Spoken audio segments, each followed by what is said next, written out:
נציב יום, זיווגים הגונים, ישי, עטרה ועסקה בני אורה, מהרה.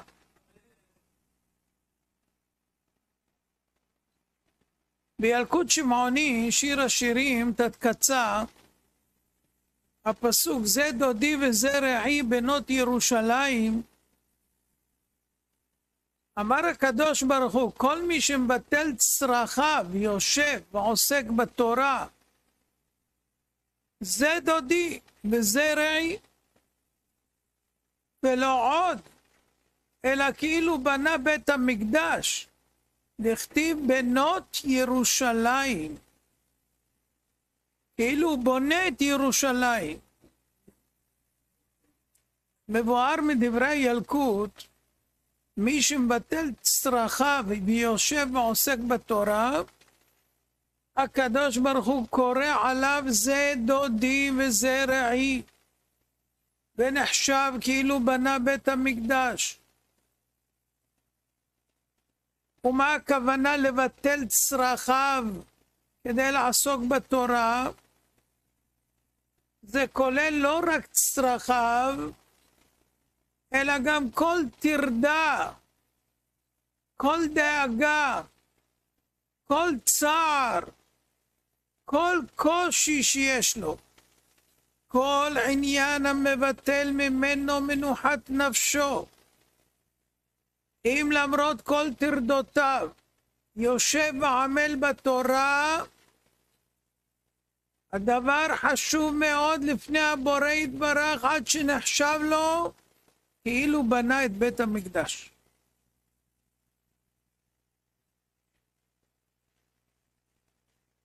שלמה המלך עליו השלום אמר, אף חוכמתי עמדה לי. אמר רבי חנינא בר פפא, תורה שלמדתי באף נתקיימה לי. זאת אומרת, שלמה המלך למד במצבים של אף. והוא אומר שבזכות זה החוכמה נתקיימה לו. וזה מופיע בילקוט שמעוני קהלת תתקסח. דבר זה חובה עלינו לדעת, אם רוצים לגדול בתורה, ושיהיה קיום לתורה, מוטל ללמוד למרות כל הקשיים והטרדות שעופפות אותנו. הרמב"ם כותב בהלכות תלמוד תורה, פרק א' הלכה ח', כל איש מישראל חייב בתלמוד תורה, בין עני, בין עשיר, בין שלם בגופו, בין בעל ייסורין, בין בחור, בין שהיה זקן שתשש כוחו. רגילים להבין שבעצם הרצוי הוא ללמוד תורה כשאין לאדם בעיות וטרדות שסובבות ומקיפות אותו. אלא שבמקרה שיהיו לו גם טרדות וייסורים, בכל זאת הוא חייב ללמוד תורה. ככה ניתן להבין את דברי הרמב"ם, שאדם לומד בכל מצב. כל איש מישראל חייב בתלמוד תורה, בין אם הוא עני, טרוד בפרנסה, לחפש פת לחם. אומר לו, בין עני, בין עשיר, בין שלם בגופו, בין בעל ייסורים, בין אם הוא בחור בכוחו, בין אם הוא זקן שתשש כוחו. אבל נראה שלא כך פני הדברים. כשירד משה רבנו עליו השלום מהר סיני וראה את מעשה העגל, תפס בידיו את הלוחות ושברם. ומובא בתנא דבי אליהו רבה, פרק כ"א, באותה שעה נגזרה גזרה על ישראל, שילמדו תורה מתוך הצער ומתוך השעבוד, ומתוך הטלטול, ומתוך הטירוף, ומתוך הדוחק, ומתוך שאין להם מזונות. ובשכר אותו הצער, עתיד הקדוש ברוך הוא לשלם שכרם לימות בן דוד כפול ומוכפל. זאת אומרת, בגלל מעשה העגל, נגזר על ישראל שילמדו תורה, אבל איך ילמדו תורה? בצער, בדוחק, בשעבוד, בטלטול, בטירוף, בדוחק, ובלי מזונות. ויש שכר על זה. מה השכר? עתיד הקדוש ברוך הוא לשלם שכרם לימות בן דוד כפול ומכופל. אז רואים מפה שהקדוש ברוך הוא גזר על ישראל מאז העגל, שצריך ללמוד תורה דווקא מתוך טרדות. לא עד שאני אתפנה, עד שאני אהיה שלב ורגוע, אלא דווקא מתוך מצבים לא נוחים. ויש פשט נפלא על דברי המשנה באבות, שאומרת, אל תאמר לך שאפנה אשנה, שמא לא תיפנה. הסביר בזה הרבי מקוצק, זכר צדיק ברכה. אל תחשוב שהפשט במשנה, שאם אדם מחכה עד שיסתדרו לו כל העניינים, ואז הוא יושב וילמד תורה, אבל יש חשש שלא יסתדרו העניינים, ולא יוכל ללמוד אף פעם. וזה מה שאומרת המשנה, שמא לא ייפנה, אולי אף פעם לא תיפנה. אל תאמר לך שאפנה אשנה.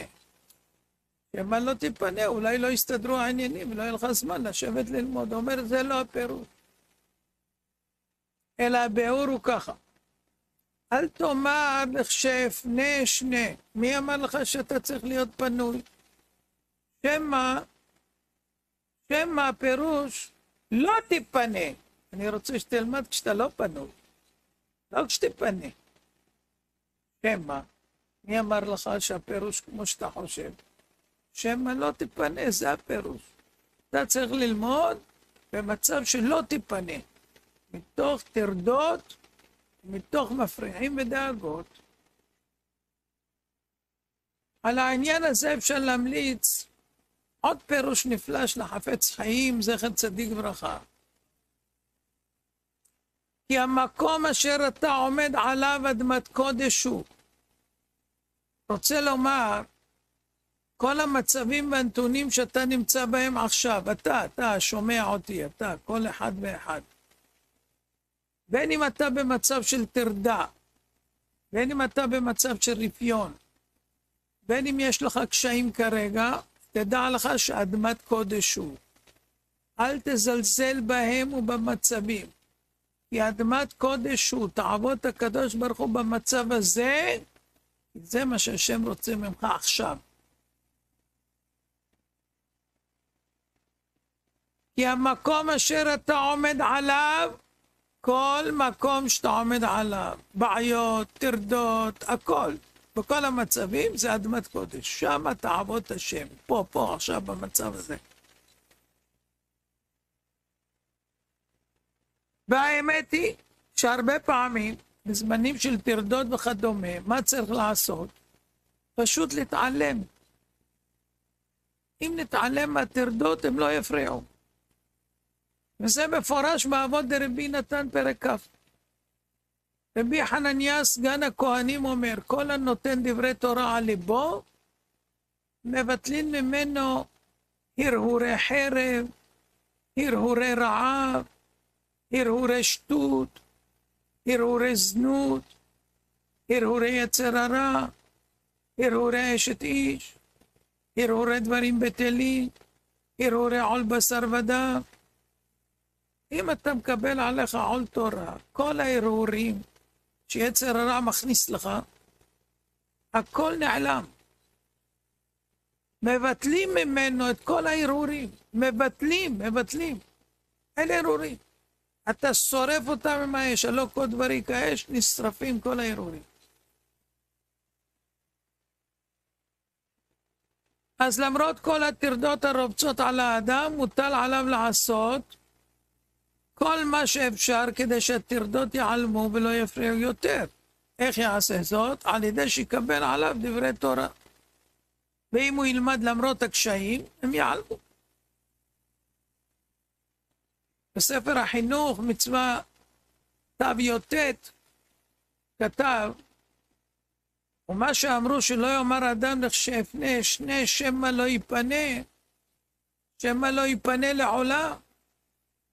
כי לא ידע אדם מה ילד יום, כי עסקי העולם מתחדשים יום יום, ומדיחים את האדם מדבר לדבר, מטרדה לטרדה, וכל ימיו נמצאים יוצאים בבהלה, אם לא ייתן פנאי על כל פנים וידחוק עצמו לעסקה של התורה. כל שעושה כן וחפץ בברכה, מן השמיים יסייעו לו ויקלו מעליו טרדות העולם המבהילות, ויעבירו ממנו עולן של הבריות, ושוכן בשמחה כל ימיו, בין בעולם הזה ובין בעולם הבא. אז על פי החינוך אין להשתדל לסדר את כל העניינים ואחר כך לשבת ללמוד. להפך, תתיישב ללמוד, ומן השמיים יעבירו ממך את הטרדות וההפרעות. ככתוב במסכת אבות, רבי נחוניה בן הקנה אומר, כל המקבל עליו עול תורה, מעבירים ממנו עול מלכות ועול דרך ארץ. וכל הפורק ממנו עול תורה, נוטלין עליו עול מלכות ועול דרך ארץ.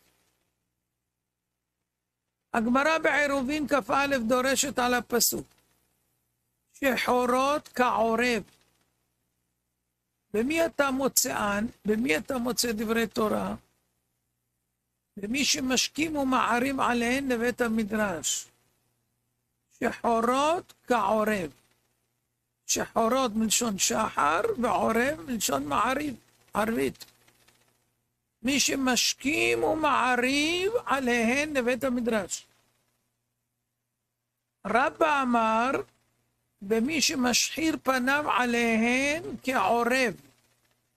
ורבא אמר, במי שמשים עצמו אכזרי על בניו ועל בני ביתו כעורב. שהעורב הוא אכזרי על בניו. ראש ישיבת לקוד, הגאון רבי אהרון קוטלר, זכר צדיק וברכה, במשנת רבי אהרון,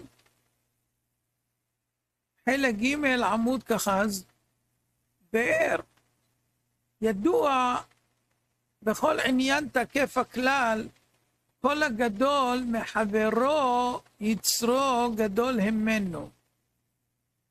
אם כן, תלמוד תורה, שהיא כנגד כולם, ברור שבמצווה הזו ממציא יצר הרע לאדם את כל הדרכים האפשריים ואת כל מיני הטרדות והמפריעים לבטלו מלימוד התורה.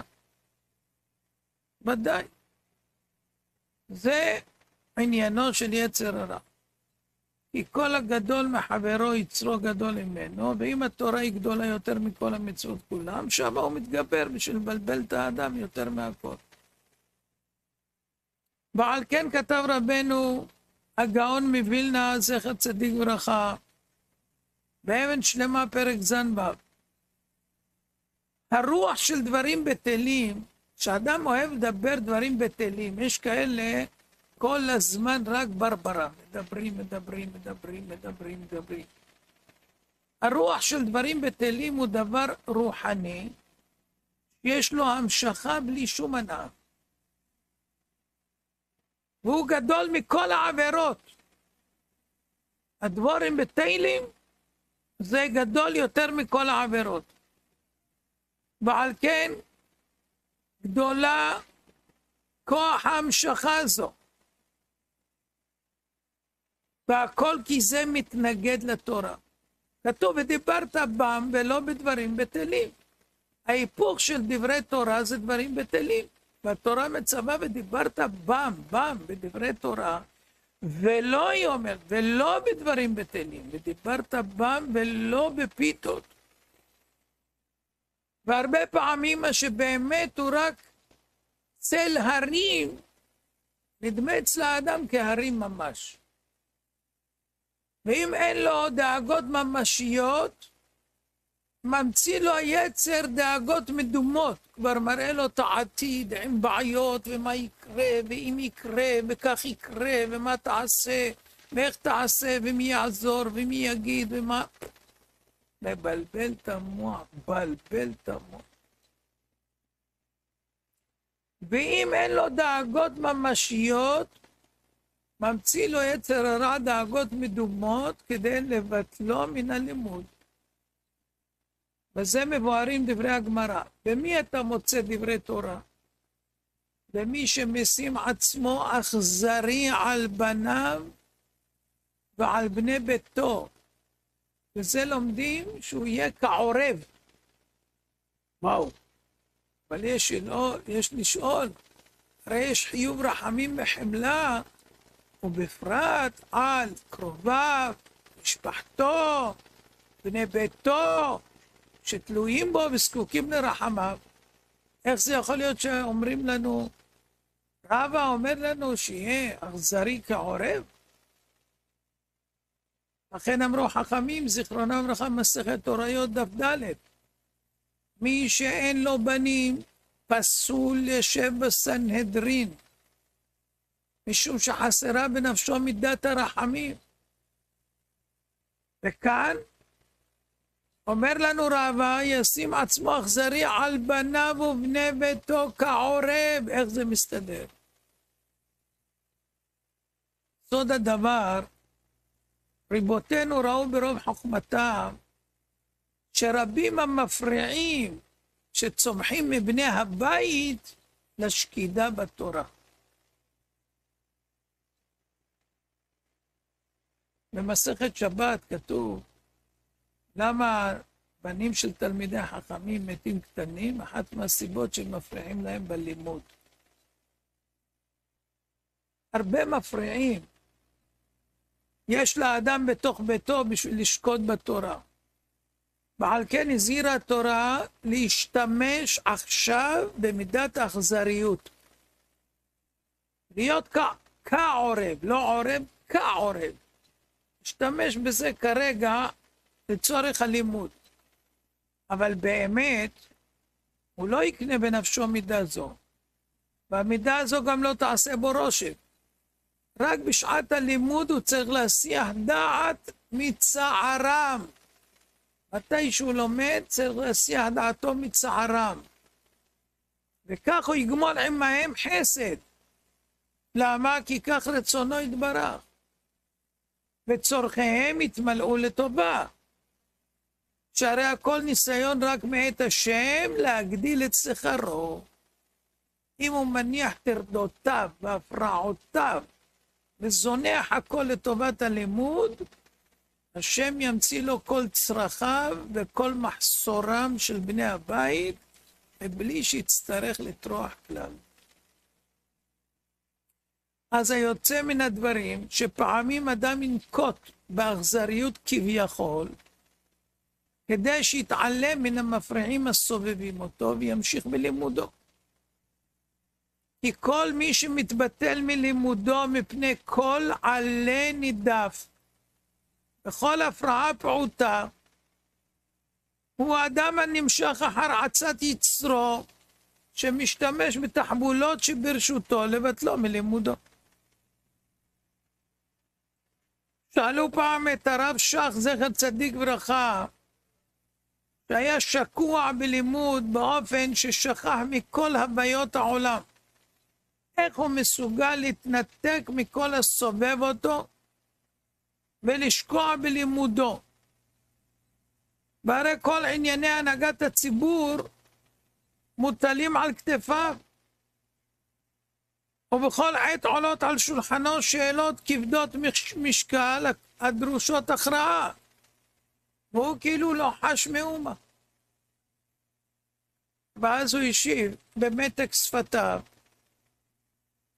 שום דבר לא בוער.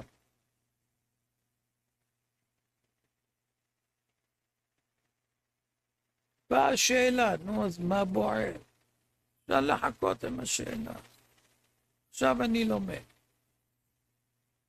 אם זה פיקוח נפש, נו. אבל לא כל השאלות זה פיקוח נפש. ואילו אנו, כל טרדה קטנה מוציאה אותנו מהלימוד, אבל מהמשפט הזה שום דבר לא בוער. לומדים כמה התורה חשובה לעומת העיסוקים במה שלא בוער. ככה מגיעים לקניין של תורה. מעשה דומה מהגריז מבריסק, זכר צדיק ברכה. החתן שלו, הגרין פיינשטיין, זכר צדיק ברכה, השיח את אשר בליבו לפניו וכה אמר לו, קשה עליי הלימוד בדירה כל כך קטנה שבה מתגוררים אנו. אני סובל בעת הלימוד מהפרעות מהילדים שמסתובבים ומשחקים סביבי וכדומה. תלונה לכאורה צודקת. מה השיב לו הבריסקרוב? ומה אינך חושב? כיצד אני למדתי בצעירותי? הייתי לומד כאשר ילד אחד ישוב על ברכי האחת, והשני על ברכי השנייה, בעוד שידי אוחזת בילד נוסף, וכך למדתי עם כל הברן ועם כל הריכוז. ידוע שאשתו וכמה מילדיו נספו במלחמת העולם השנייה, והוא גידל את הילדים. על כל ברך ילד ועוד אחד ביד, והוא לומד בכל הכוח ובכל הריכוז. איזה דבר זה. נו, אז מי יכול להגיד שיש לו תירוץ, יש לו איזה טרדות, הוא יצא מזה? בריסקרוב, גאון הגאונים.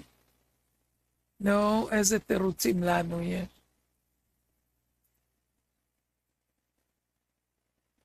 זה אולמן מדברי הרמב"ם, בהלכות תלמוד תורה פרק ג' על החזן, שמא תאמר, עד שאקבץ ממון, אחזור ואקרא. עד שאקנה מה שאני צריך, ויפנה מעסקיי, ואחזור ואקרא. אם תעלה מחשבה זו על לבך, אין אתה זוכה לכתרה של התורה לעולם. אלא עשה תורתך קבע, ומלאכתך ערי. ולא תאמר לך שאפנה אשנה, שמא לא תיפנה.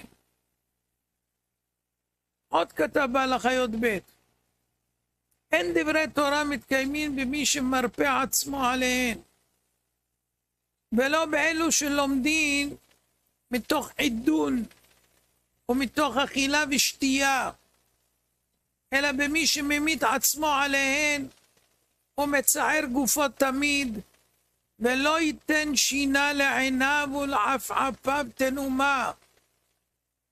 אמרו חכמים דרך רמז, זאת התורה, אדם כי ימות באוהל. אין התורה מתקיימת, אלא במי שממית עצמו באהולי החכמים. וכן אמר שלמה בחוכמתו, התרפית ביום צרה, צר כוחך. ועוד אמר, אף חוכמתי עמדה לי. חוכמה שלמדתי באף היא עמדה לי.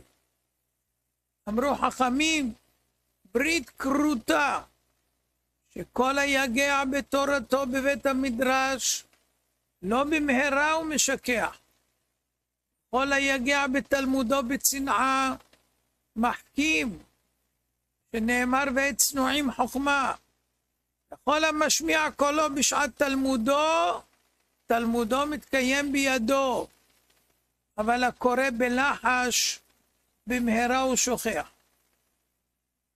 ורבנו יונה, זכר צדיק לברכה, במסכת אבות, פרק ב', משנה ד', אל תאמר לך שאפנה שני שמא לא תיפנה, כי לא תדע מה ילד יום, וגם למחר יקראו לך, כי חדשות הם מגידים, ותצטרך ללכת בדרכיהם, כי אין מחסור לעניינים המתחדשים בכל יום, ונמצאת היוצא מן העולם בלא תורה, אלא עשה תורתך קבע, ומלאכתך עראי.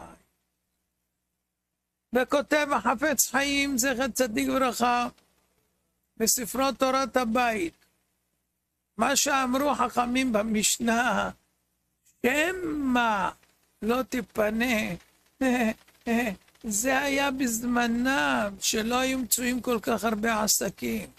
אבל היום השמא הפך להיות ודאי לא תיפנה. זה כבר הוא אומר לפני 100 שנה. ודאי לא תיפנה.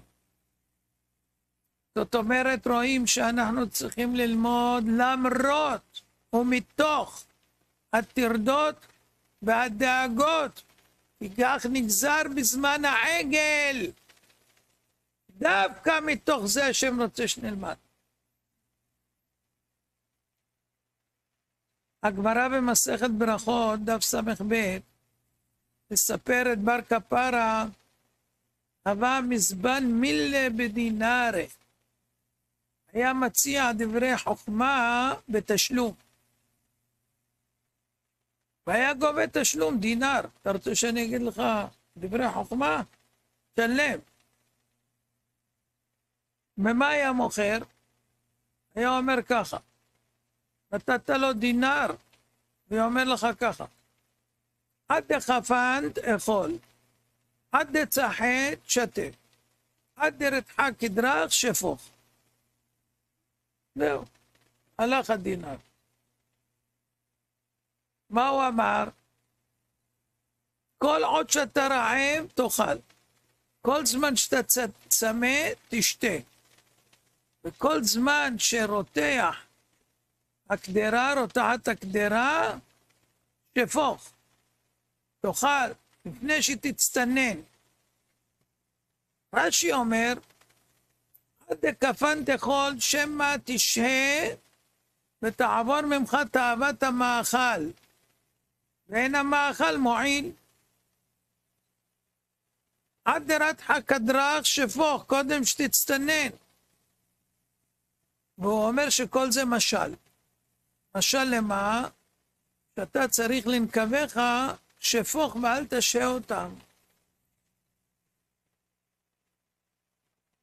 על פי הפשט יש להבין מה דבר החוכמה טמון במרכולת של בר כפרה. מה הוא מוכר? עצות בענייני האכילה בדינר? הגאון מווילנה בחידושיו על מסכת ברכות אומר, יש אדם רעב וצמא ללמוד, כמאמר הכתוב בעמוס, לא רעב ללחם ולא צמא למים, כי אם לשמוע דברי השם. על כך נסובים דברי הגמרא. כאשר יש בך חשק ללמוד, מיד תלמד. כי אם תשהה, עד שתעשה איזה דבר, הרעבון יעבור מקרבך. כי שונים דברי תורה מאוכל. אוכל, אם יש לך רעב הוא לא יפסיק, עד שתאכל. אבל בדברי תורה, אם אדם תאב ויתעכב מללמוד, הרעבון יחלוף, ולא יתאפשר ללמוד שוב, כי כבר לא יהיה לו חשק. זה מה שהוא אמר, כל זמן שאתה רעב תאכל, כל זמן שאתה צמא תשתה, כל זמן שהקדרה עדיין חמה, תשפוך. בקיצור, לא להתעכב רגע. אם יש לך חשק ללמוד תורה, באותו רגע עזוב הכל, שב תלמד. יצר הרע לפעמים עוזר לך שיהיה לך חשק באמצע העבודה. למה? הוא יודע שאתה לא תפסיק. ואז הוא אומר, אתה רואה? דברי ההבל חשובים לו יותר מהתורה. כבר היה לו חשק ולא הלך ללמוד. ראית? בחור אחד עמד לפני נישואיו ובא לקבל ברכה להקמת ביתו החדש מהגאון רבי יחזקאל אברמסקי, זכר צדיק ברכה. והתחיל לבכות. אני מתחתן בקרוב, אבל לא אוכל ללמוד כראוי, יהיה לי רחיים על צווארי, ואיך אעסוק בתורה? אז אני מבקש ברכה מהרב שאוכל להמשיך ללמוד. אמר לו הרב אברמסקי, מהברכה שלי לא תצמח לך ישועה, אבל יש לי עצה טובה למכור לך. אני כבר קשיש, אבל יש לי ניסיון רב בחיים. אומר לך כלל ברזל, שאהו על לוח ליבך. כל ימי חייך תלמד בלי הכנות. בלי הכנות. תתיישב, תתחיל ללמוד. לא, אתה יודע מה, בעוד חצי שעה אני אשב ללמוד. מחר בזה אני אתחיל ללמוד. זה תוכניות, בלי תוכניות. אומר בלי תוכניות, בלי הכנות. גם יצר הרע לא יודע מה אתה הכנת, אתה תפתיע אותו. ומושכהו לבית המדרש, ואם ברזל הוא מתפוצץ, ועם אבן נימוח הוא לא יכול. כשאתה מתחיל עם האש, ניצוצות האש יוצאים מפיך, מסלקים אותו. אז בלי הכנות, תתיישב, תתחיל ללמוד. אבל אם תרצה קודם להכין ולסדר כל מיני עניינים ואחר כך ללמוד, לא תוכל ללמוד. הגאון רבי יוסף שלום אלישיב, זכר צדיק ברכה, נשא את הרבנית עליה השלום, ועמדו לפתחם עיסוקים רבים, למצוא מקום מגורים, לקנות רהיטים, והמנהג היה שעוסקים בזה במשך ימי השבע ברכות. והוא פנה לכלה טריה, ואמר לה, התקופה הראשונה בחיינו הכי חשובה. בה אנחנו יוצקים את יסודות הבית. ואני יודע שיש הרבה דברים הדרושים טיפול. אבל אני מבקש ממך 1000 ימים, ימי חסד, שאוכל ללמוד בשקידה, ללא הפרעות וסידורים, ואחר כך אתפנה לטפל בכל הדרוש. אשת חיל, ביתו של הרב אריה לוין, זכר צדיק ברכה, הסכים על הבקשה, וכך הוא למד בהתמדה רבה, ועברו 1000 ימים, ולא נשארו לו כל סידורים, כי הכל הסתדר מאליו.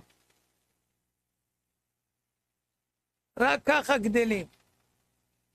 תשאיר את הסידורים לקדוש ברוך הוא. אתה תתעסק במה שהוא ביקש, והוא אומר, אשלך עליי. אני אחלקה לך, מה אתה דואג? אם תעשה את שלי, אני אעשה את שלך. זה דודי וזה רעי. מי שמשליך את כל הטרדות אומר עליו הקדוש ברוך הוא, זה דודי וזה רעי. הקדוש ברוך הוא לא יעזור לבן כזה מתוק ששומע על האבא, לא יעזור לו.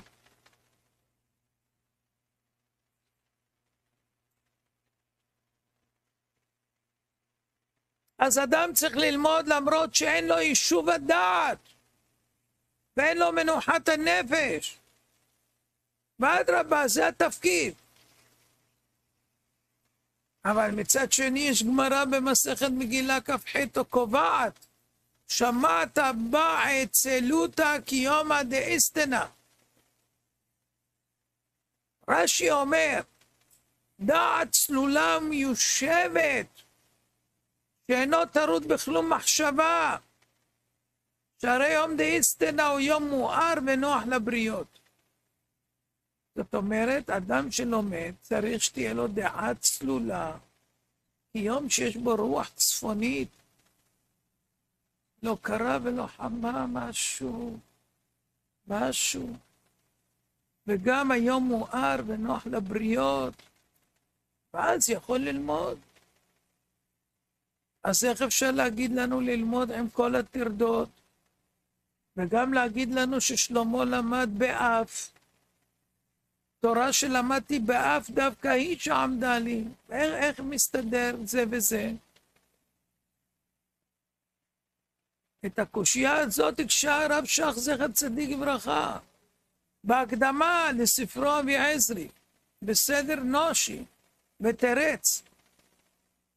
אבל העבודה שלנו היא להתרומם מעל כל מפריע, ומעל כל סיבה, ומתוך הצער ימצא לו האדם הרווחה, ושיהיה לו יישוב הדעת וצלילותה. דווקא מתוך הצער, שאתה יושב ולומד, ואתה מתרומם מעל כל מפריע וכל סיבה, אז אתה תשיג יישוב הדעת וצלילות. מתי זה אפשרי? אומר, זה ניתן להשיג על ידי הכרה פנימית, שערך התורה יקר מפנינים. כשאדם חי בתחושה זו, כל שאר הדברים הופכים בעיניו לעניינים ללא משמעות ביחס לערך התורה. וכך מתמלא בשמחה ושוכח לגמרי את כל הטרדות. זאת אומרת, בוא נדבר במונחים של היום. אם היית יודע שכל שעה שאתה יושב תקבל $50,000, שום טרדה בעולם לא הייתה מטרידה אותך. שום דבר. אבל אתה לא רואה את התורה כ$50,000. היא הרבה יותר ממיליוני דולרים כל דקה.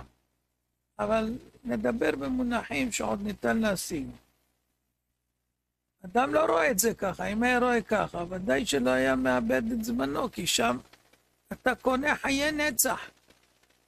חיי נצח. במקום לאבד על שטויות, הנה.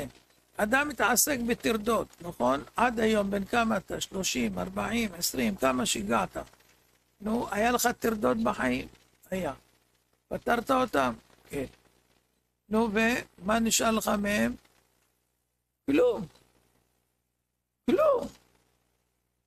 כלום. בתורה אם למדת, ועוד בדוחק, זה נשאר לנצח נצחים. נו, אז מה אתה משקיע? בהבלים. בהבלים. כמה נכונים הדברים למי שאמרן, הרב שך זכר צדיק לברכה, שכל טרדות הפרט והכלל היו על גביו. הוא היה גדול הדור, מכל העולם באו אליו בשאלות, בכל העולם ביקשו פתרונות, ואפילו כל הפוליטיקה הישראלית עמדה עליו. אתם מבינים מה זה שכל ישראל עומדים על בן אדם אחד? והיה לו זמן ללמוד כל הזמן בלי הפסקה. הוא גדל וצמח וחי 107 שנה, 106, לא משנה בעיה. נו, ואיך הוא התחיל? איך הוא התחיל? בעוני גמור. במלחמת העולם הוא ישב לבד בבית המדרש עם חולצה אחת. הנעליים שלו היו מדברות, הוא שם שם עיתונים, כי הם היו מדברות. בקור, מינוס, מתחת לאפס, לבד, יושב לומד בבית המדרש.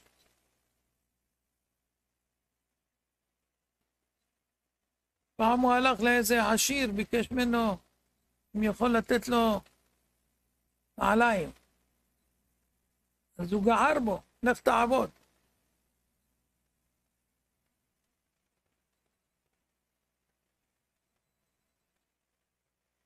לימים.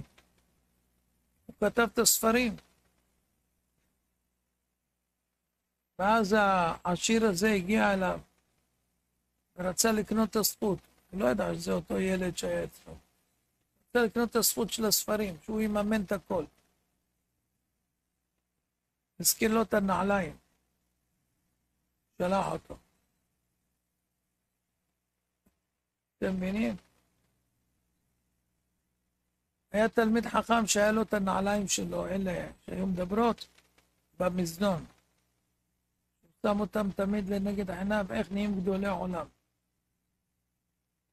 בתנאים כאלה, מחפירים, צמח, ילד לבד. אין טרדות, אין מלחמות, אין פיצוצים, אין תותחים, אין מטוסים, אין כלום, לא שומע כלום. יושב ולומד. חתם סופר, זכר צדיק וברכה, בדרשות זן אדר, אומר, הדרך להגיע לשקידת הלימוד על ידי ביטחון. אם יש לאדם ביטחון, שום טרדה לא תטרידנו. והוא אומר, ולא תימצא התורה, כי אם במפנה ליבו מכל דאגותיו ועסקיו תחילה. אתה רוצה לגדול בתורה, אתה רוצה שיהיה לך משהו, אתה חייב לפנות הכל מהלב, דאגות ועסקים, זהו, עכשיו תלמד. לקדוש ברוך הוא יש פתרונים לכל. אתה תעשה את שלי, אני אעשה את שלך.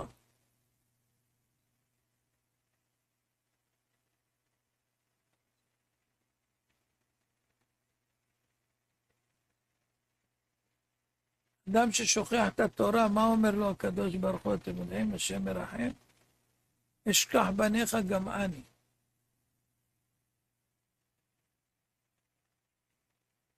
הקדוש ברוך הוא רוצה שאנחנו נעסוק בתורה. לקהילות יעקב, זכר צדיק וברכה, בא אברך והתאונן, הוא לא יכול ללמוד מרוב טרדות ודאגות. והוא בא לידי עצבות. אמר לו הסטייפלר, כדי להצליח בלימוד צריך להתעלם מכל הצרות, מכל הטרדות, מכל הדאגות של העולם הזה. וסיפר לו, היו לי את כל הנתונים על מנת להישאר עם הארץ. אם רק הייתי שם ליבי עליהם, הייתי עם הארץ. וכך תיאר לו, תמיד היו לי טרדות בפרנסה, ולפעמים עד דקדוקי העניות. אין מה לאכול. בשבתות גם, אין. מצב הבריאות לא תמיד היה אצלנו שפיר. במקום אחר כתוב שהוא היה כולו מכאובים. ומצער גידול בנים גם זכינו בשפע רב. דע לך שניתן היה לחלק את צער הגידול בנים שלי ל100 אנשים. ותלמידי חכמים נזהרים בלשונם שלא להפריז.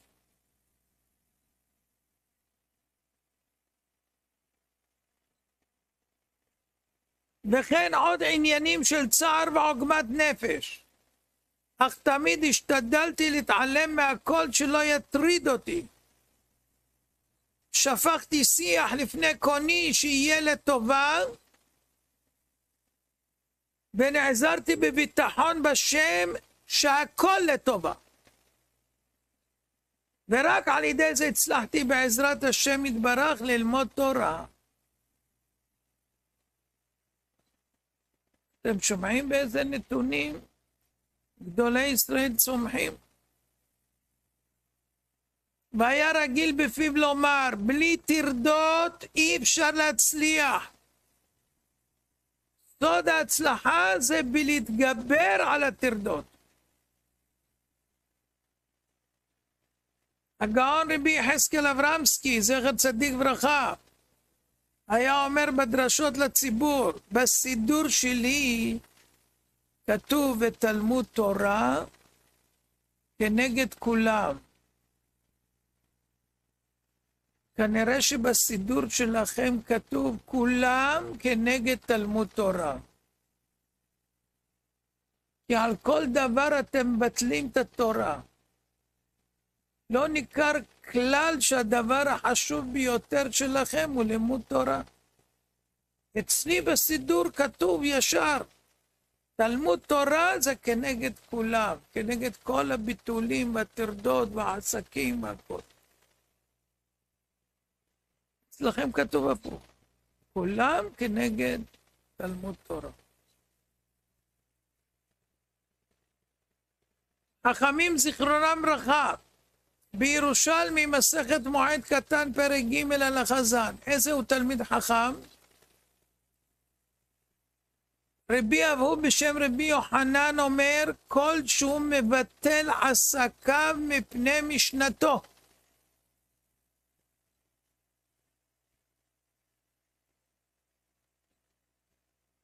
בילקוט שמעוני שיר השירים, קצת קצר.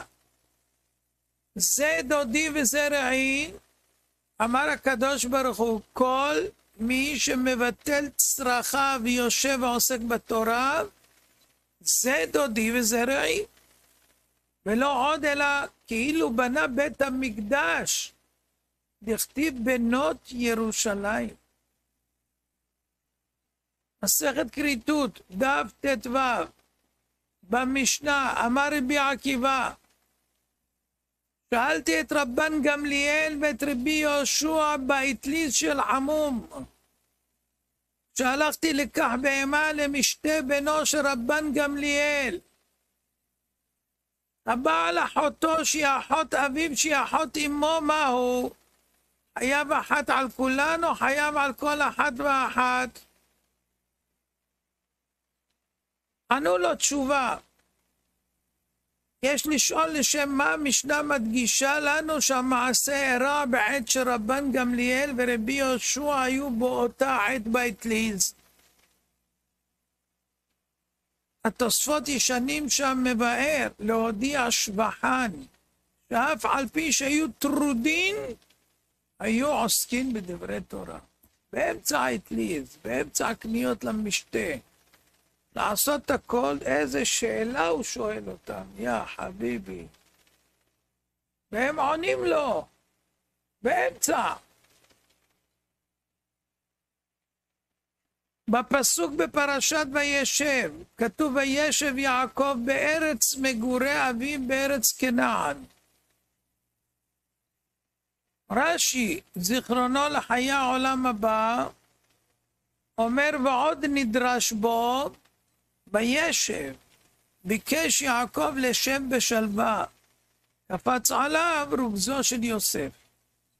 צדיקים מבקשים לשב בשלווה, אומר הקדוש ברוך הוא, לא דיין לצדיקים מה שמתוקן להם לעולם הבא, אלא שמבקשים לשב בשלווה בעולם הזה.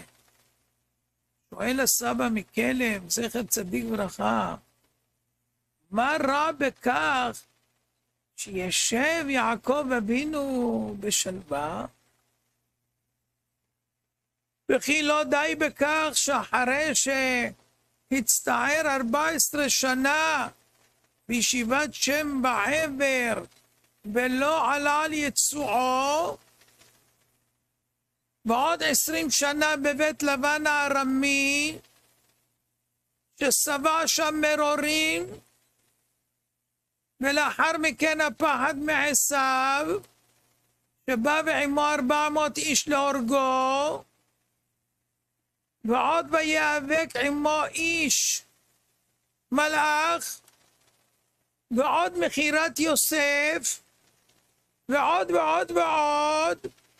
מה עוול אם רצה לשב בשלווה לקראת סוף ימיו?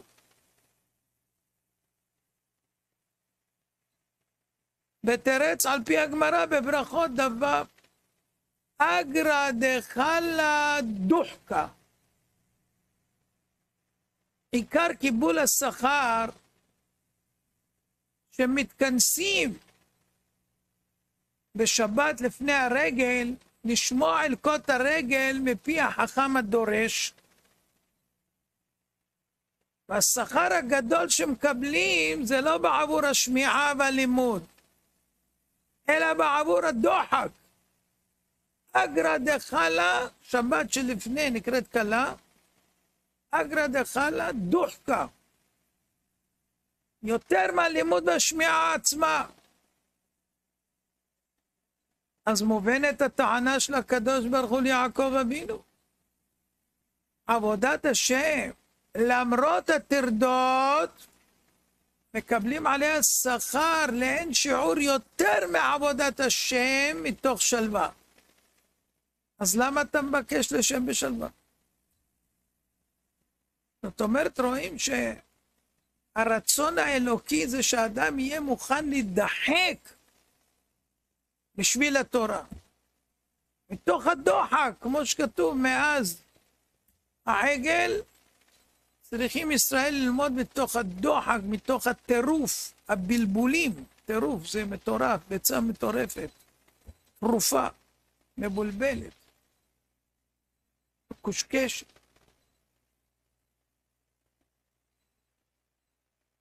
אז אנחנו צריכים לנצל את מה שנקרא בדרכנו,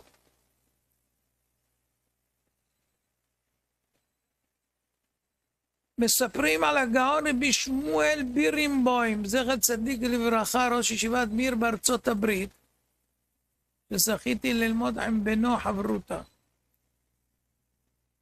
בצעירותו, כשהוא עזב עם תלמידי ישיבת מיר את שנגחאי ביפן, בתום מלחמת העולם השנייה, הפליגו בספינה דרך הים לכיוון אמריקה. התקרבו ליבשת קליפורניה, והספינה עברה ליד הגשר המפורסם גולדן גייט ברידג', שזה סימל לנוסעים פליטה מלחמה את החירות והאושר של אמריקה. הרבה הזדרזו לסיפון להביט על הגשר המוזהב.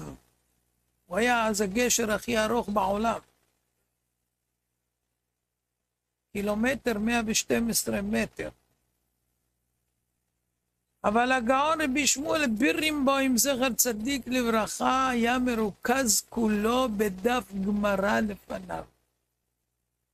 הצירו בו החברים ואמרו לו, זו הזדמנות חד פעמית להביט מקרוב בגולדן גייט.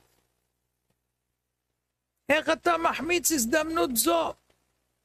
אמר להם, זו הזדמנות חד פעמית ללמוד תורה גם בשעה שיש תשוקה לראות את הגולדן גייט ברידג'.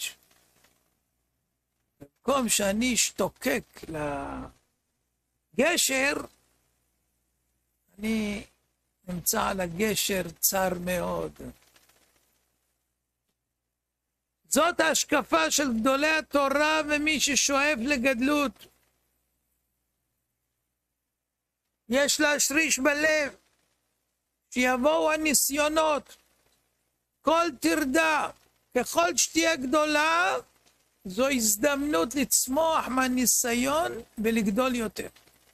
וצריך לנצל את ההזדמנות. אם נביט בקורות חייהם של גדולי ישראל, נגיע למסקנה שאת הספרים שלהם, שאנחנו חיים מפיהם, הכל נכתב במסירות נפש מתוך התגברות על כל טרדה וצער.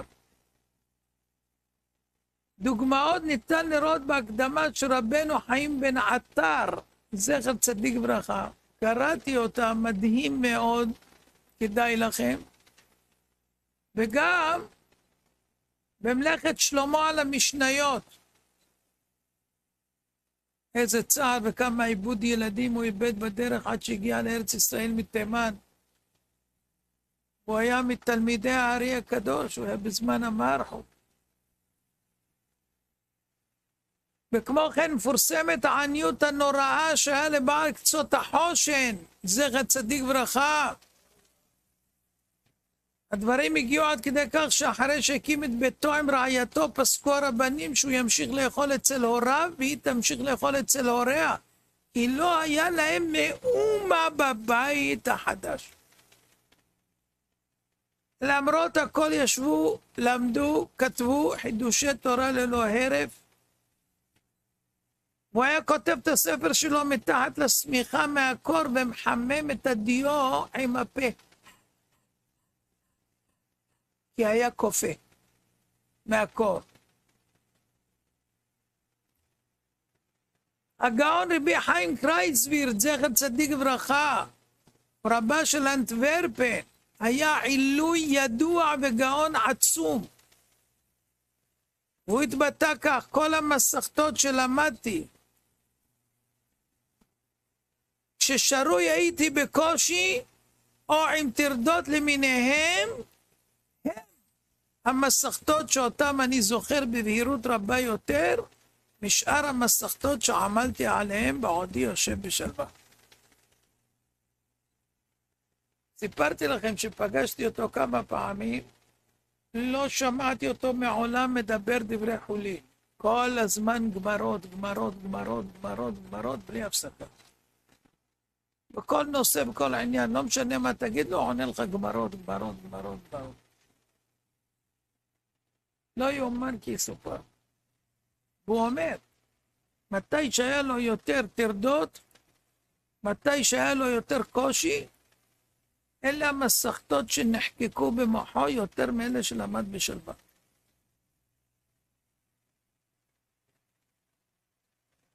סיפרנו לכם שהוא התחיל ללמוד בתור בחור, אז הוא היה בתנאים של יומים. בישיבות פעם לא היה תנאים כמו של היום, שאוכלים ושותים בישיבה, ויש מקום לינה בישיבה, לא היה דבר כזה. ישיבה זה היה חדר עם ספסלים וזהו, ספרים. ואיפה ישנים ואיפה אוכלים, הם מחפשים משפחות ומסדרים לך איזה משפחה שפעמיים שלוש בשבוע אתה אוכל אצלם וישן וזהו. אז 7 שנים הוא היה באיזה מקום מרחק 7 קילומטר. היה צריך ללכת ולחזור 7 קילומטר. הוא היה יושן בעורבה. בעורבה זה היה או איפה זה היה? אתם לא זוכרים. בעורבה. ואז איך קוראים לו אחרי 7 שנים, אמרו לו שסידרו לו משפחה מול הישיבה, שהוא ישן בעזרה של בית הכנסת. זה וילה. וילה. באותו זמן שמתחיל הסדר, הגיע אדם חדש, תלמיד חדש נכה. ואז הוא ויתר לו, כי הוא שאל אותו איפה ישנים ואיפה אוכלים, הוא עוד חדש, לא יודע.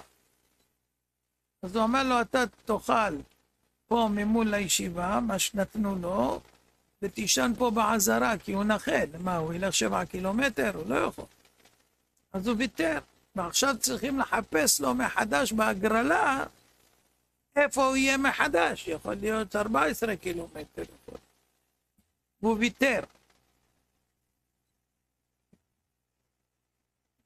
ופרצה מלחמה, יום אחד הגיעו הגרמנים יימח שמם וזכרם, וסגרו את הישיבה ובאו עם רשימות, והקריאו שמות של נערים שהיו בישיבה, והעמידו כל אחד כנגד החלון, וירו בו, והשליחו את הגופה שלו מהחלון למטה.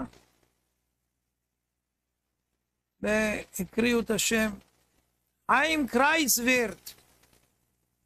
והוא נעמד מול החלון, לפני שירו בו, הוא אמר לקדוש ברוך הוא, ריבונו של עולם, תזכור את הביטור שעשיתי לבחור שישן פה בעזרה. והגרמני פתאום אמר, אתה מוצא חן בעיניי.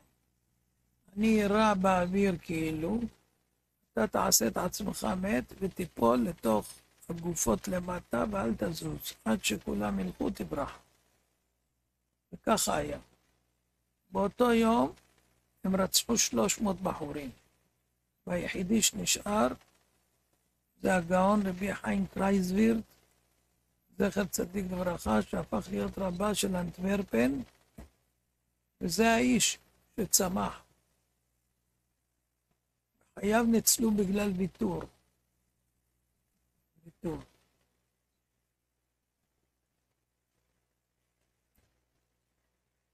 לסיום נביא סיפור על סנגורם של ישראל, רבי לוי יצחק מברדיצ'וב, זכר צדיק ברכה. במוצאי יום הכיפורים פנה האדמו"ר רבי לוי יצחק מברדיצ'וב לאחד מחסידיו ואמר לו, בוא ואגלה את אוזניך, על מה התאמצת בתפילות ביום הקדוש? אללה הופתע. האמנם כבודו יודע על מה נסובו תפילותיי? אמר לו, בתפילת מעריב פנית לקדוש ברוך הוא ואמרת, ריבונו של עולם, גלוי וידוע לפניך שהוצאות הבית מסתכמות אצלי בסך 1,000 רובל לשנה, והסכום הזה אתה ברוב טובך ורחמך ממציא לי בעסקים שונים במשך השנה כולה. לפיכך אם טוב בעיניך, בקשתי שתזמין לי את 1,000 רובל בבת אחת בתחילת השנה, שיהיה פטור מטרדות פרנסה, ואוכל להתמסר ביישוב הדעת לתורה ולתפילה. אבל המשיך רבי לוי יצחק, בבוקר בתפילת השחר כבר נמלכת בדעתך שאם תרוויח את כל הסכום בבת אחת, יש חשש תתפתה להשקיע בעסק מסוים, כדי שהמעות לא יהיו מונחות בטלות. ובשל כך העתרת שבתחילת השנה תרוויח 500 רובל, ובמחצית השנייה תרוויח עוד 500 רובל. כשהגיעה תפילת הנעילה, דברו חששותיך, אולי תעשה עסקים צדדיים ב500 רובל. שוב תוטרד ולא תוכל לעסוק ביישוב הדעת בתורה ובתפילה. לכן ביקשת שירחם עליך מן השמיים, וייתן לך בכל 3 חודשים 250 רובל. ואז אמר לו רבי לוי יצחק, בשמיים לא קיבלו את תפילותיך, ודחו את בקשותיך. ואמרו שהם רוצים שאתה דווקא מתוך הטרדות תתגבר ותקבע שיעורים לתורה ותעסוק בעבודת השם יתברך, וזה יותר חשוב להם בשמיים. לא מי, מה? יא בביי? יא בביי. לומדים מכל זה, יש תקופה קשה, מלאת טרדות ודאגות בכל תחום שלא תהיה. זה הזמן לנצל את ההזדמנות ללמוד למרות הקושי, למרות העיכובים, למרות המניעות, וככה גדלים בתורה.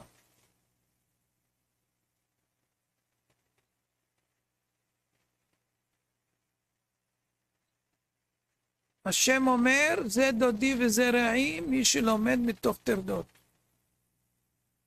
שמעתם איך קורא הקדוש ברוך הוא למי שלומד מתוך טרדות?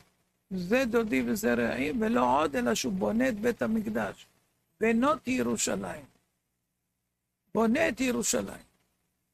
כאילו הקים את בית המקדש. אין אחד שאין לו טרדות, נכון? אז אם כולנו נעסוק מתוך טרדות, נוכל לבנות את בית המקדש. אבל יש אנשים שכל עיסוקם זה להטריד את הבריות בטרדות שהארץ שטוחה. שטוחיסטים, קטשטוחיסטים. אין להם לימוד תורה, רק טרדות. להטריד בני אדם ולדבר עליהם שרה, כי לא מסכימים איתם שהעולם שטוח. מה לעשות? אז הנה אני מביא לכם ממתוק מדבש על הזוהר הקדוש. אמר רבי יוסף,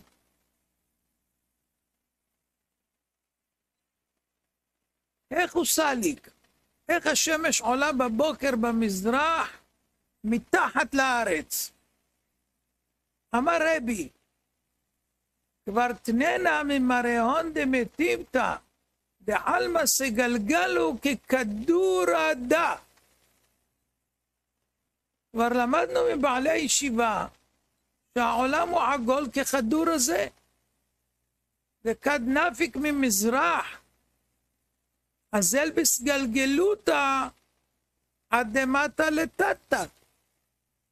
כשהשמש יוצאת בבוקר ממזרח, היא הולכת בעיגול עד שמגיע במערב למטה מתחת הארץ. וכדן התעביד רמשה, ואז נעשה לנו ערב. ובאי שעתה, אזל בנחית בגלגלנין דמדרגה נדיען, ונחת וסבב כל הרעה ויישובה. באותה שעה הוא הולך ויורד בגלגלים של מדרגות ידועות, ויורד ומסבב את כל הארץ והיישוב. וכד נחית ומתכס ימינן, רמשלן, ונהיר לעינון דדיירין תחות מינן, לפום יישובה וסגלגלתה דארעה. וכשהשמש יורד לתחת הארץ ומתכסה מאיתנו, הרי נחשך לנו. הוא מאיר לאותם בני אדם הדרים מתחתנו, לפי שהיישוב ועיגול של הארץ סביב סביב. כאן נודע שנחשך לנו מאיר השמש לאותם הדרים מהעבר השני של הארץ מתחת רגלינו, וכן הולך ונחשך מצד אחד ומאיר לצד השני שמתחתיו.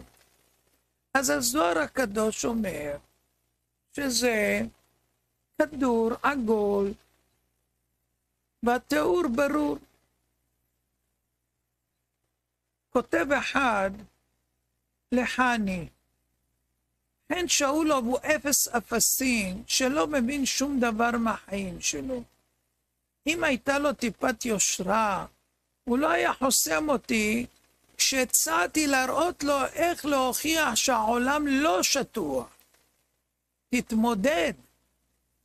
הבן אדם שאתה מעריץ, הכוונה מיותר, הוא בור בעם הארץ. וגם בתורתנו הקדושה וגם במדעים המדויקים. יש לו עוד הרבה הערות עליו שהוא מתחמק. בין הערות הוא אומר גם הוא כל כך עמוק בתוך ההזיה, שהוא לא מסוגל לראות את זה שהוא עושה מעצמו צחוק. אז רק שתדעו, המון,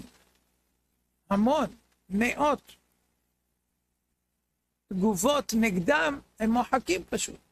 אבל מה עושים אלה שמכניסים את ההודעות? מצלמים ושולחים אליי. ואז אני מקריא חלק.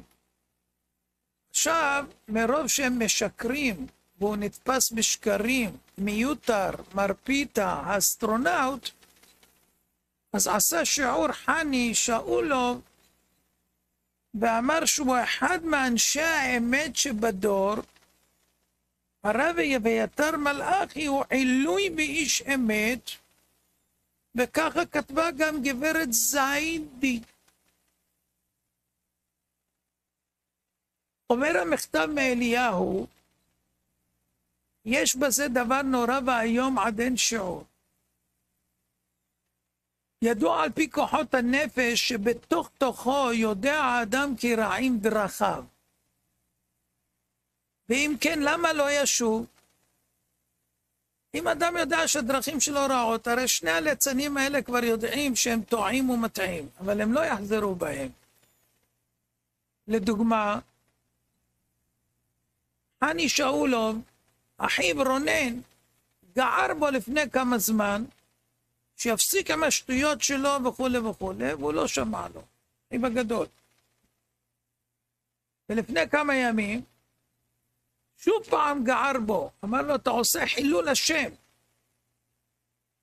והעיר לו, איך אתה יוצא נגד אמנון יצחק? מי אתה בכלל? ולמרות זאת הוא ממשיך.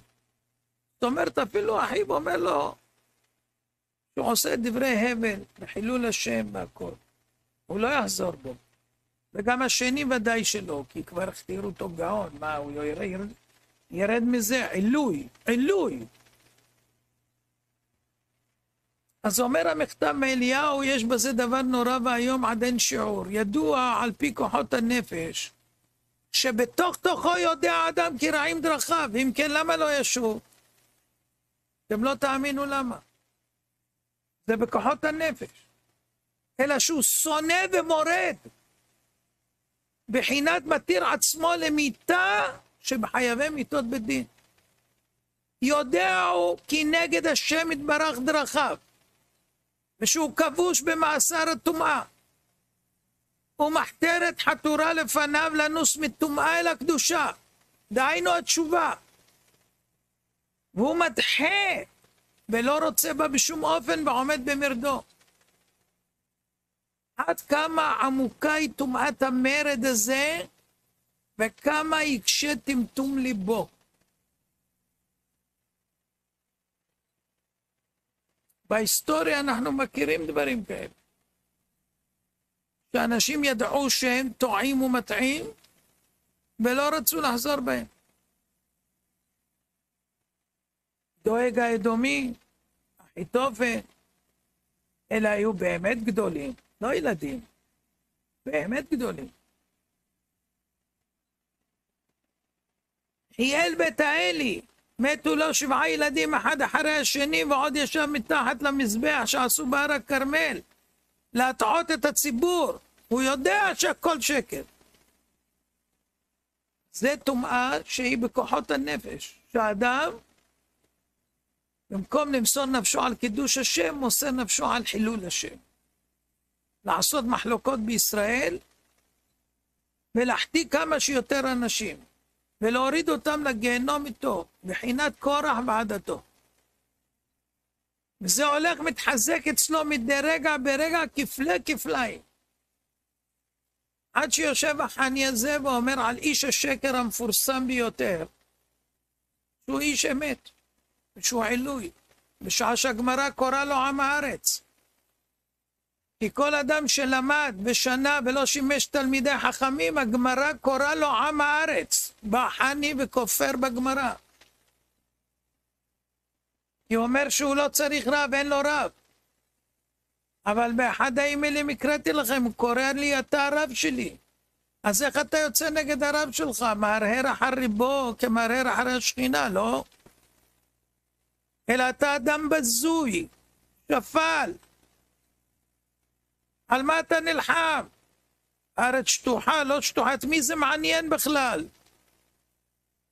לא יאומן כי סופר, אי אפשר להבין את השטות הזאת. אי אפשר להבין את השטות הזאת. וכל זה התחיל בגלל שהיה בן אדם אחד בשם בראל, שחלק עליו.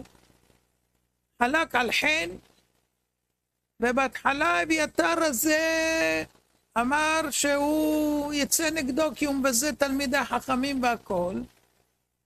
ואחרי זה במקום לצאת נגד חני, אז הוא הרים את חני כדי שירים אותו ויגיד את מה שהוא אמר עכשיו, שהוא איש האמת מהבודדים והעילוי שאין כדוגמתו. ולא יאומן כי סופר, בראל אומר דברים מדהימים. מה היה איתו עם השקרן הזה מיותר? אז הוא אומר ככה, קודם כל הזמינו אותו לבית דין. מי הזמין אותו? מיותר. אז הוא מסביר ככה, הוא אומר על מיותר ככה, הוא מספר מה שנוח לו, ממציא סיפורים שנוח לו, כמו עם הבית דין של אורי סופר. הוא טוען שהוא זימן אותי לבית דין, ובגלל שלא באתי לבית דין, אז הוא יכול לאיים עליי בתביעות בערכאות. אז קודם כל זה שקר, כי מהרגע הראשון הוא איים עליי בתביעה עוד לפני הדיון אצל אורי סופר. מהרגע הראשון. ולא רק שהוא איים עליי בתביעה, הוא איים עליי עם העורך דין של הרב.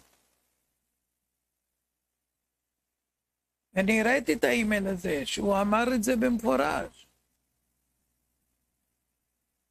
וזה עוד דבר. אז רגע, אתה יוצא נגד מי שהולך לערכאות, ואתה בעצמך. כל הזמן מאיים בערכאות על כל אחד ואחד שזז, ואתה גם מונה כמה כספים תקבל כבר, ואתה יודע. ואפילו עכשיו החל לו חני שהוא יזכה ב1,000,000 שקל מהתביעות שהוא נתבע. שהוא יזכה. זה 2 מסלולים, בלי שתייה, בלי שתייה. אני לא יודע מה קורה איתם בפורים, אבל בלי שתייה, אם הם ככה, אין לי מה לומר.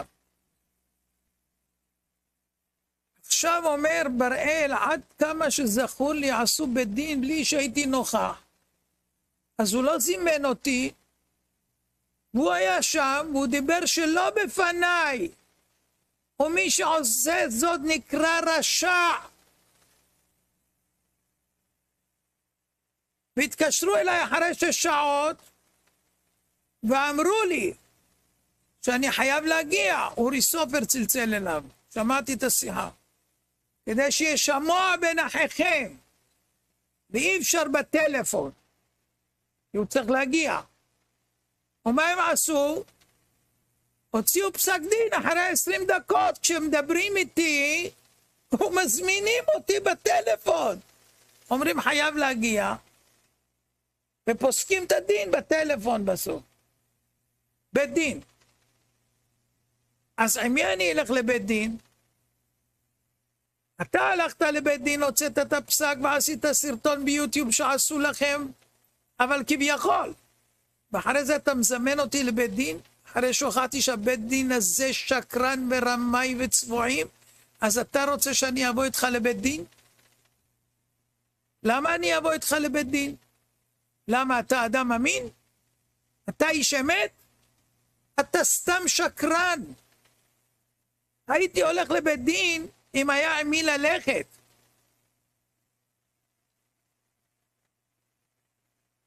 אבל עשיתי בית דין, הוצאת פסק, ואחרי זה עשית בית דין והוצאת פסק, ואחרי זה אתה מזמן אותי לבית דין? זימנת אותי 3 פעמים? הבאת לי מכתב? שאלת אותי בטלפון לאן אתה רוצה שנלך? בשביל הפרוטוקול. דרך אגב, בבית דין יש הלך אחר הנתבע, גם אם אתה מוזמן, אתה יכול לקבוע איפה אתה רוצה להתדיין. ועוד דבר שהוא מדבר על עזריה מן האדומים. הם העלו את הרב עובדיה, שהרב עובדיה מביא אותו בשו"ת יביע עומר, ודיברו על הרב עובדיה שהוא הרב של כל בני הגולה. אבל מרן הרב עובדיה כותב בחזון עובדיה בשבת חלק ו' עמוד ס"ט הערה ה', שהספר מאור עיניים של עזריה מן האדומים אסור לקרות אותו אפילו ביום חול, לא רק בשבת. שם הוא מדבר על שבת בעניין שטרי הדיוטות. אפילו ביום חול, בשם מרן החידה, שהביא את זה בשם מרן הבית יוסף, שהוציאו חרם של בל ייראה בל יימצא, שלא לקרוא בספרים שלו, כי הוא דיבר נגד חכמים. עזריה מן האדומים דיבר נגד חכמים, ואסרו לקרוא בספרים שלו. מרן הבית יוסף כתב, ועשו עליו חרם. מה? המיותר הזה מגן על עזריה מן האדומים, וכל המלחמה שלו נגד בראל זה היה כאילו שהוא קרא לו נוצרי פרוטסטנטי, והוא מחה על כבוד עזריה מן האדומים, הוא יוצא נגדו, אחד מגדולי ישראל. יו, איזה שקרן. אתה באמת חרה לך על זה או על זה שהוא לא מסכים איתך? אם חרה לך על זה, איך אתה לא יוצא על חני שיוצא נגד גדולי ישראל? איך אתה לא יוצא על חני? יא בביי, שקרן כזה? אני קורא לו איש האמת. שאמרתי את זה לאביתר בטלפון וגם במייל, מה הוא אמר? לא, אבל הוא הביא אחרים, זאת אומרת גם שהראיתי לו שהוא טועה, והוא לא ראה את הרב עובדיה בכלל, עדיין המשיך בשלו, והוא לא הוריד את הפוסט, לא אמר סליחה, לא אמר נכון הרב עובדיה אמר לא לקרוא בספרים שלו, לא, הוא ניסה בכל דרך להכשיר את השרץ ואת השקרים שלו, כי הוא לא יודע ללמוד, הוא לומד מאוצר החוכמה, ומה שקרה שבאוצר החוכמה עדכנו את הספרים חזון עובדיה, אחרי שכבר הם העלו את הפוסט עם שו"ת יביע עומר, שם הוא מזכיר אותו כבדרך אגב. אבל אחרי כמה ימים עדכנו באוצר החוכמה את חזון עובדיה, כן, הם לא ראו שהרב עובדיה כותב שאסור לקרות את הספרים שלו גם ביום חול. אז הם סתם שקרנים וסתם רמאים. זה לא קשור לזמנים בכלל, איזה הקלטה היה לפני. מה זה? זה לא קשור. בן אדם אומר שהוא כל הזמן היה אומר את זה לרב. הרב אמר פעם אחת, אולי חשב, אולי אמרו לו וזה, אבל כל זמן הוא אמר, הכל שקר, הכל שקר. הוא כל הזמן היה אומר לבראל הזה, שכאילו אני נגדו.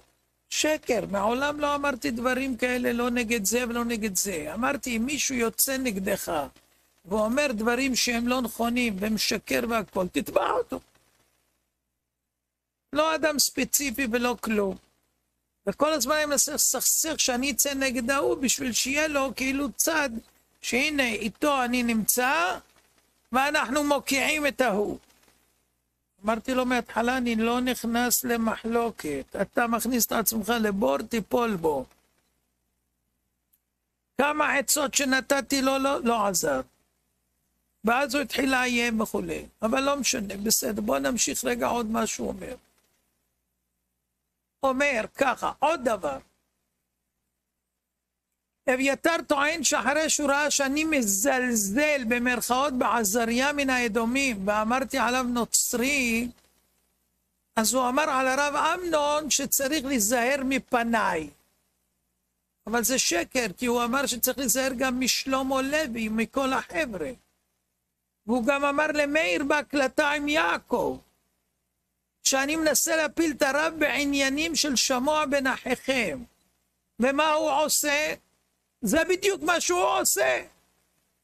זאת אומרת, מה שהוא טען כלפיי, זה בדיוק מה שהוא עושה. אין קשר לעזריה מן האדומים. את עזריה הבאתי בשידור 40 מתוך 5 שידורים, אוקיי? והוא אמר את הדברים כבר מהרגע הראשון, בכלל לא קשור. לעזריה מן האדומים, הוא מזלזל בגדולי העולם.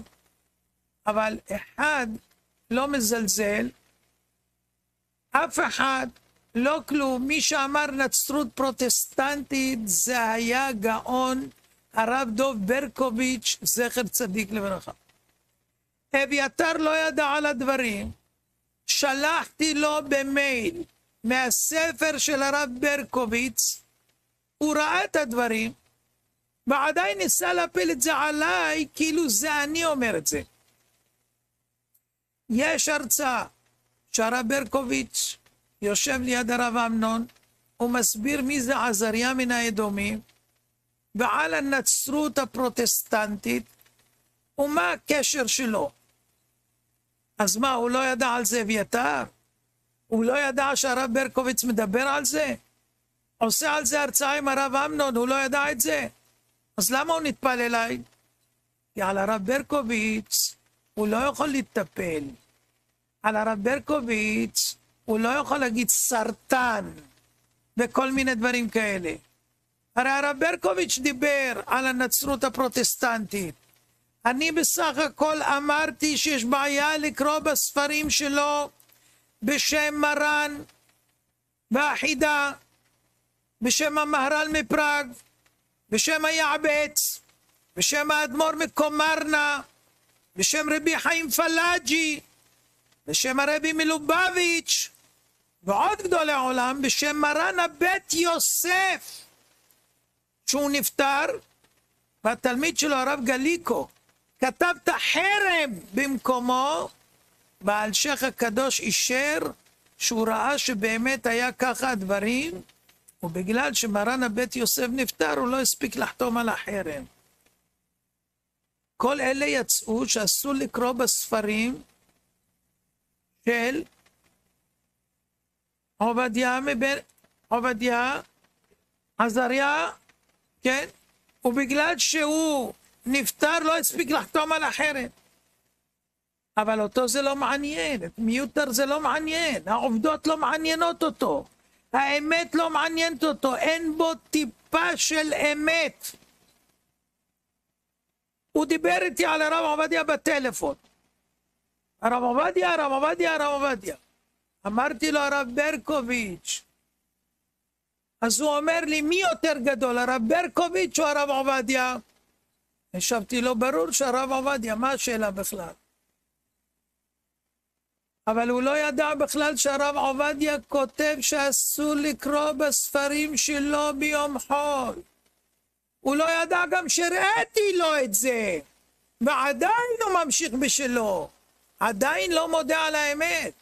בשום מצב לא משנה, גם כשמראים לו את הפוסקים שהוא מביא, שהוא מסתמך עליהם, או שהוא לא הבין אותם נכון, עדיין הוא ממשיך בשלו, כמו שאולוב בדיוק אותו דבר. הראיתי לו את החתם סופר, את האברבנאל, את הרד"ק, את המלבים, כל מישהו טעה והטעה את מה שהם אמרו כביכול, שהם אמרו את ההפך הגמור. לא הודה מעולם, לא חזר מעולם. וגם שאורי סופר אמר לו בשיחת טלפון שיש דברי גנאי וזלזול, סרטונים ביוטיוב, וחייב להוריד. מה אמר לו חן? בשיחה שאני הייתי בשתק ושמעתי את השיחה, אמר לו לא, לא, לא, לא.